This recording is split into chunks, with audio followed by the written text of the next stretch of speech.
आज मी चाललोय काशी विश्वनाथचं दर्शन घ्यायला. तर हा आहे day 4 of my solo travel trip from Pune to Varanasi. Gurudham चौकातून रिक्षा घेऊन मला जावं लागलं काशी मधल्या फेमस मार्केट, ज्याचं नाव आहे गदोलिया. तर इतकं लांबून फिरायचं कारण असंच, कारण की श्रावणचा महिना होता आणि चालत चालत मी पोहोचलो गेट नंबर 4 ला. आणि तुम्ही जर काशीमध्ये येत असाल तर इथे एक स्कॅम होतो. जर तुमच्याकडे बॅग असेल तर बॅग फक्त गव्हर्नमेंट लॉकर मध्येच ठेवा, कारण की हे दुकानदार तुम्हाला लुटू पाहतात. देखिए आधे घंटे में आता है, इसके ऊपर यहाँ ऊपर दिक्कत नहीं है, 1 घंटा मत करना बस। 1 घंटा के ऊपर नहीं, जल्दी आऊंगा.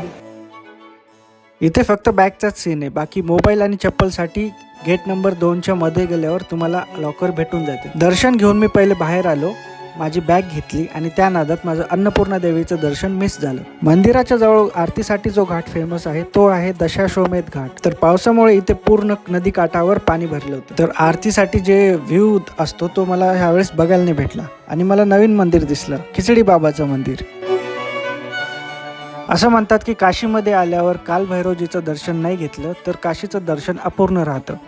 लाईनमध्ये लागून नंतर आतमध्ये गेलो तर आतमध्ये मला एक whole level of different vibe जाणवली. या गल्ल्यांमध्ये मला छत्रपती शिवाजी महाराज आणि आपलं मराठी कल्चर दिसल्यावर मन खूप प्रसन्न झालं.